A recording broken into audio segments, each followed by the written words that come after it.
In this video, I'm going to show you the fall interest in my garden, Zone 5B. I am going to give you a plant name and also the detail, so let's get started.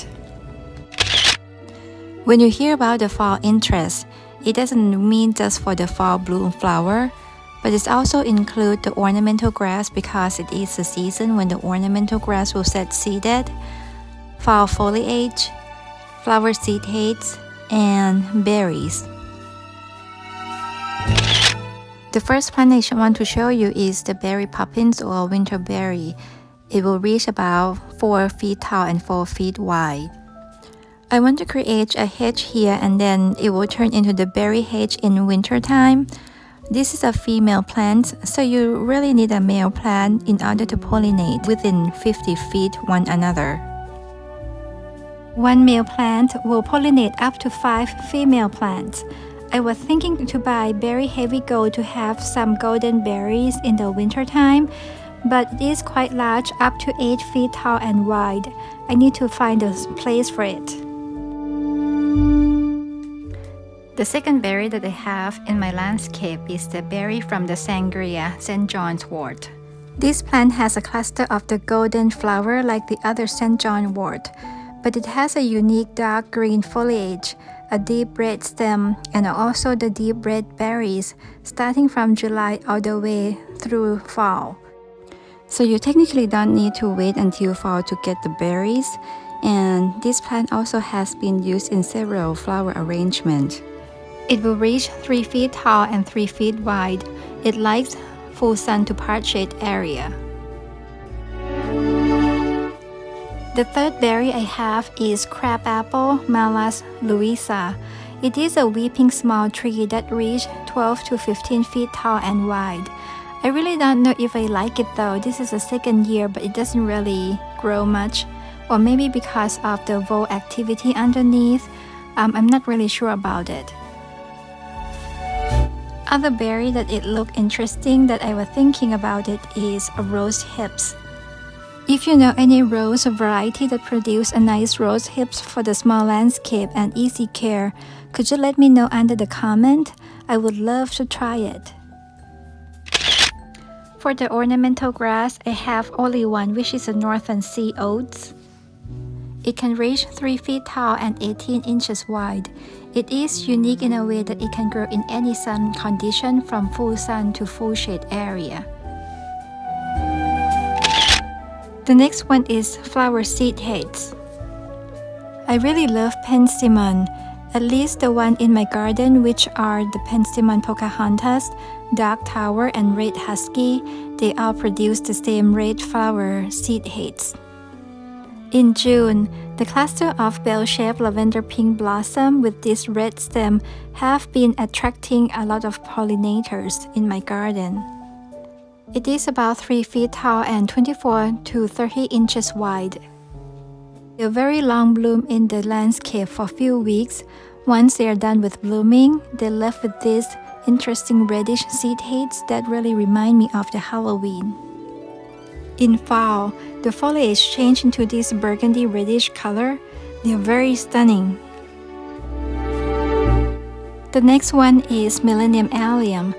It is about 20 inches tall and 15 inches wide. I also have Allium Windy City, but Windy City doesn't really produce a nice seed head like Millennium Allium. The next one is a Rattlesnake Master. It's such a cool plant that creates an interesting structure for your garden. It can reach about 3 feet tall and 2 to 3 feet wide. Mine, I think, is taller than 3 feet tall. It will get floppy if you grow in a very fertile condition or shade. I'm thinking to buy more to have some interesting structure here and there in my garden.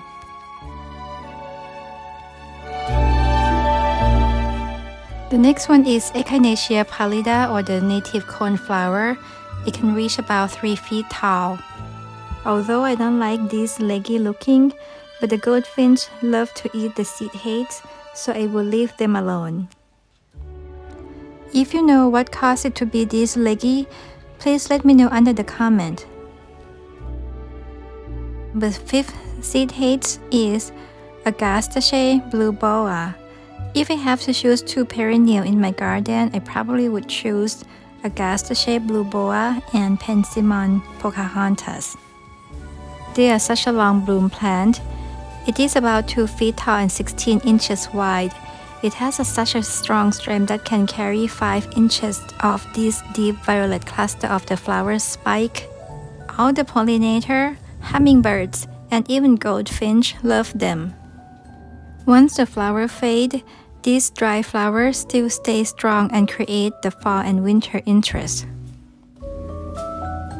The last seed head for this year is Heuchera Autumn Bride.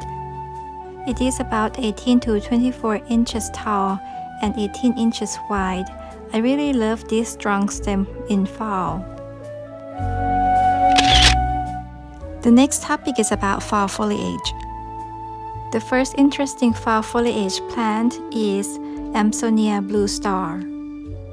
Can you imagine with this light periwinkle blue flower will turn the foliage into golden yellow in fall? It will reach about 32 to 36 inches tall and wide. It really likes full sun. I have one planted in the parkshade area and it didn't really do well. The next one is Let's Dance Can Do Hydrangea. I just planted last year. It can reach about 4 feet tall and 3 feet wide. It can bloom in both old and new woods. If you like macrophylla hydrangea and you live in the zone 5B like me, you better choose the one that be able to bloom in both old and new woods. Otherwise, you're not gonna be able to see any flowers. Can you guess what it is? It is actually the foliage of the Asiatic lily called Tinilco.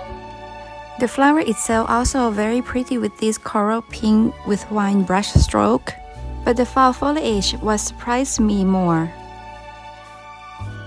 Here you can see that we have a rabbit damage. They ate out the lower leaves of lilies. Another surprise I had is from the hardy mum called Coral Cavalier. Look at the foliage that turned into this purplish color, and the flower itself also very gorgeous. I have 6 different varieties of the hardy mum in my landscape, and this may be the only one that have a fall foliage changed. If you're interested to know all 6 of them, I have a link down in the description and also the link connect with this video. The next one is Forsythia Show Off Starlet. Can you imagine that the foliage turned into this dark color? It can reach about 3 feet tall and 3 feet wide and give a nice yellow cluster of the flower in a very early spring. Look at this cute little guy, Tiramisu Sedum. It turned pink in fall. It will reach 20 inches tall and can reach almost 3 feet wide. The next one is Boom Chocolatta foliage that turn into the reddish burgundy color. During the growing season, it has a dark brown leaves with the purple neon flowers. It can reach 2 feet tall and 2.5 feet wide. My last plant is variegated Solomon seal that turn into this yellow color. It will reach 30 to 36 inches tall and 18 inches wide, part shade to full shade. I love the white bell flower that dangle from the axil in the late spring. Now let's talk about the fall bloom perennial. Yes, of course, when we talk about the fall flowers, the queen of fall is mums. I just noticed that I really rely on mums for the fall flowers. I will have a link down below in the description about my 6 varieties of the hardy mums in my landscape, so just check that out. Another long bloom perennial that I have in my garden beside mums is Japanese anemone. It is a part shade to full shade plant. I lost the plant tags, so I don't know what the variety it is. I bought 3 of them and this is the only variety that is survived year after years. I also have ironweed that called Southern Cross ironweed.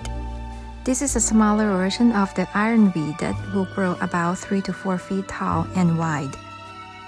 It grows best in full sun and well-drained soil. I like the color contrast between the purple color of the ironweed flowers and the forever goldies. Another fall bloom flowers is aster.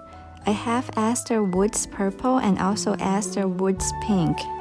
They are a compact size aster that will reach 1 to 1.5 feet tall and wide. They said it's supposed to be disease resistant, but I'm not really sure about that. Last year I have no issue with pests. I don't know what's going on with this year. I was wondering maybe the plant stressed because of the vole's activity underneath. What do you think? And of course, when you talk about fall flowers, people often think about Sedum Autumn Joy. Sedum also have a nice seed head that will be a late fall to winter interest. This variety can be quite floppy, so don't give too much water or fertilizer, and do a Chelsea chop so it will make the stem stronger. The last plant to bloom is the fall crocus or Crocus speciosa conquirer. You plant the bulbs in fall and it will bloom in fall. It's pretty much like a surprise lily that you didn't expecting that it will have anything to bloom at this point, and then all of a sudden you see all these cute little flowers. Last year I also have a seed heads of Little Lemon Goldenrod, which is a dwarf variety of the goldenrods, and also the seed heads of Echinacea Supreme Cantaloupe. This year I don't have any pictures because they both are ate by the rabbits before they flowered. And here's the end of the video. I hope you like it. If you like it, please don't forget to like and subscribe, and we'll see you next time. Bye!